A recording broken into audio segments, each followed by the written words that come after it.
Hello everyone.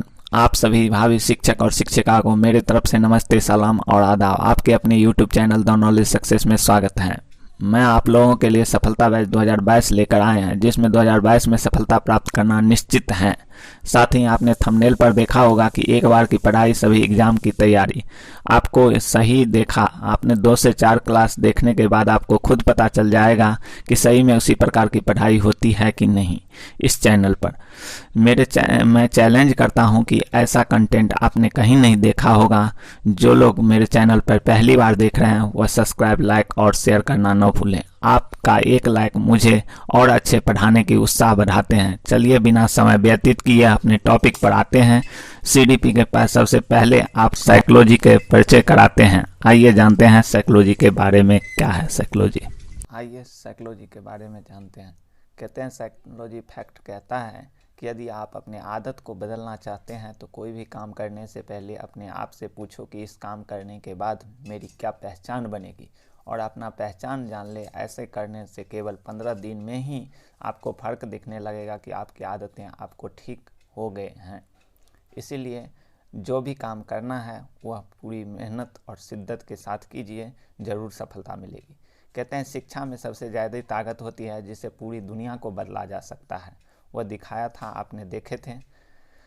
आपको अगर PDF चाहिए तो मेरे टेलीग्राम द नॉलेज सक्सेस में ज्वाइन कर सकते हैं, आपके अपने द नॉलेज सक्सेस में। चलिए आइए बिना समय व्यतीत किए मनोविज्ञान यानी कि साइकोलॉजी के बारे में जानते हैं। कहते हैं शताब्दियों पूर्व मनोविज्ञान के दर्शन शास्त्र के एक शाखा के रूप में माना जाता था। शताब्दियों पूर्व मनोविज्ञान के दर्शन शास्त्र के एक शाखा के रूप में माना जाता था, लेकिन मनोविज्ञान को स्वतंत्र विषय बनाने के लिए इसे परिभाषित करना प्रारंभ किया गया।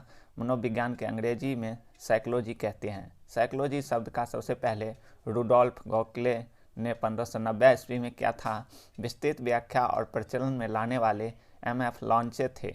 इनका एक पुस्तक भी था जिनका नाम था भौतिकवाद का इतिहास था। कहते हैं एबिंगहॉस ने कहा, मनोविज्ञान का अतीत बहुत लंबा है परंतु इसका इतिहास छोटा है। यानी कि कहते हैं एबिंगहॉस, मनोविज्ञान का अतीत बहुत लंबा है और इतिहास बहुत छोटा है। यानी कि psychology has a long part but A short history. कहने का तात्पर्य है कि मनोविज्ञान को जितना देखें उतना लंबा है, लेकिन इतिहास बहुत ही छोटा है। यानी कि बहुत नया में यह सब्जेक्ट जुड़ा था। चलिए आइए साइकोलॉजी का अर्थ के बारे में जानते हैं। साइकोलॉजी कहते हैं कि गैरिट के अनुसार यह लैटिन या ग्रीक या यूनानी तीनों में से कोई भी चीज़ आए, लैटिन, ग्रीक, यूनानी, दो शब्द से साइको प्लस लोगस शब्द से बना है। साइको का मतलब होता है आत्मा और लोगस का मतलब होता है अध्ययन। अतः मनोविज्ञान का शाब्दिक अर्थ होता है आत्मा का अध्ययन। प्रारंभिक अवस्था में मनोविज्ञान को दर्शन शास्त्र की एक शाखा के रूप में था, लेकिन दर्शन शास्त्र से अलग होने की प्रक्रिया में मनोविज्ञान के अनेक अर्थ ग्रहण किए, जिन्हें हम निम्न प्रकार से समझेंगे। मनोविज्ञान का प्रथम परिभाषा यह 16वीं शताब्दी में मनोविज्ञान को आत्मा का विज्ञान कहा गया, यानी कि साइकोलॉजी साइंस ऑफ सोल कहा गया। इस अर्थ का प्रबल समर्थक थे प्लेटो, अरस्तु, डेकार्टा आदि दार्शनिक वैज्ञानिक थे। लेकिन आत्मा क्या है, इसकी प्रकृति का स्वरूप क्या है, इसे देखा जा सकता है? मनोवैज्ञानिक के द्वारा इन प्रश्नों को उत्तर देने में असमर्थता के कारण 16वीं शताब्दी में मनोविज्ञान का यह परिभाषा अस्वीकार किया गया कि अव्यक्तानी किया गया। ऐसे प्रश्न जिसका जवाब नहीं हो उसे अव्यक्तानी कहते हैं, यानी कि उसको व्यक्त नहीं किया जा सकता है कि जो आत्मा है वो आत्मा कैसा है, उसको कैसा स्वरूप है, उसको देखा जा सकता है कि नहीं। ये सारे प्रश्न का आंसर देने में असमर्थ रहे वैज्ञानिक, जिसे इस परिभाषा को अस्वीकार कर दिया गया।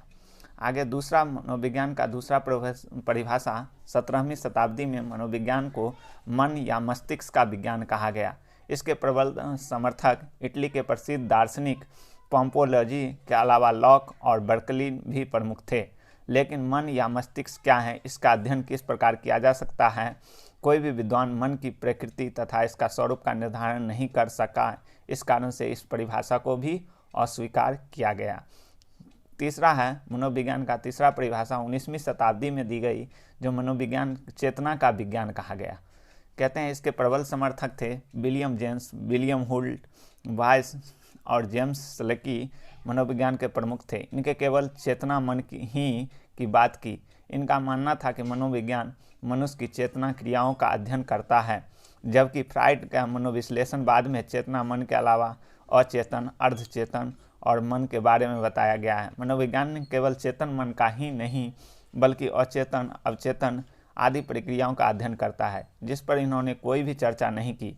मनोविज्ञान की अर्थ सीमित होने के कारण इस परिभाषा को भी अस्वीकार किया गया, जिसमें आपको फ्राइड के अनुसार मन मस्तिष्क के 3 प्रकार बताए थे: चेतन, अवचेतन और अचेतन। ईगो, सुपर ईगो, ईड, जिसमें यह बताया गया कि मन 3 प्रकार के होते हैं। चेतन, जिसमें यह परिभाषा में डिफाइन नहीं किया गया है। इसके बाद मनोविज्ञान का चौथा परिभाषा 20वीं शताब्दी में मनोविज्ञान के व्यवहार के विज्ञान कहा गया, यानी कि वर्तमान में मनोविज्ञान, यहाँ पे एरर हो गया, वर्तमान होगा,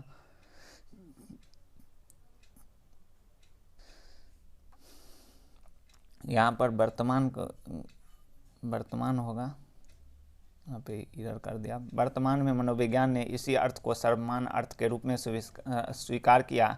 इस अर्थ के प्रबल समर्थक वाटसन, वुडवर्थ और स्किनर आदि मनोवैज्ञानिक थे।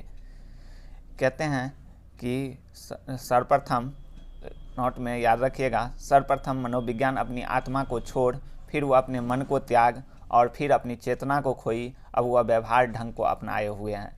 यानी कि सर्वप्रथम मनोविज्ञान का परिभाषा आत्मा का विज्ञान कहा गया, फिर दूसरा में परिभाषा जब आया तो कहा गया मन का विज्ञान है, फिर तीसरा में आया परिभाषा तो कहा गया चेतना का विज्ञान है, लास्ट में बताया गया कि व्यवहार का विज्ञान है, व्यवहार में। तो इसलिए कहते हैं सर्वप्रथम मनोविज्ञान ने अपनी आत्मा को छोड़ फिर मन को त्याग किया और फिर चेतना खोई, अब व्यवहार को ढंग को अपनाया। इसके साथ ही अगला है वुडवर्थ के अनुसार, कहते हैं सबसे पहले मनोवैज्ञानिक अपनी आत्मा को त्याग किया, उसके बाद मन मस्तिष्क को त्याग किया, उसके बाद चेतना को त्याग किया, फिर अब व्यवहार को, विधि को स्वीकार करता है। कहते हैं कि मनोविज्ञान की परिभाषा विभिन्न विद्वानों ने विभिन्न प्रकार से दी है। वाटसन के अनुसार मनोविज्ञान व्यवहार को निश्चित शुद्ध विज्ञान है। वुडवर्थ के अनुसार मनोविज्ञान वातावरण के संपर्क में होने वाले मानव व्यवहारों का विज्ञान है। मैकडूलम के अनुसार मनोविज्ञान आचरण व्यवहार का यथार्थ विज्ञान है। क्रो के अनुसार मनोविज्ञान मानव व्यवहार और मानव संबंधी का अध्ययन है। बोरिंग के अनुसार मनोविज्ञान मानव प्रकृति का अध्ययन है। स्किनर के अनुसार मनोविज्ञान व्यवहार और अनुभव का विज्ञान है। मन के अनुसार आधुनिक मनोविज्ञान का संबंध व्यवहार के मनोवैज्ञानिक खोज से है। नोट में ध्यान रखिएगा, फादर ऑफ साइकोलॉजिकल अरिस्टोटल को कहा गया है। कहते हैं विलियम वुंट ने जर्मनी के लिप्जिंग शहर में कार्ल मार्क्स विश्वविद्यालय में 1879 में प्रथम मनोविज्ञान प्रयोगशाला स्थापित किया था।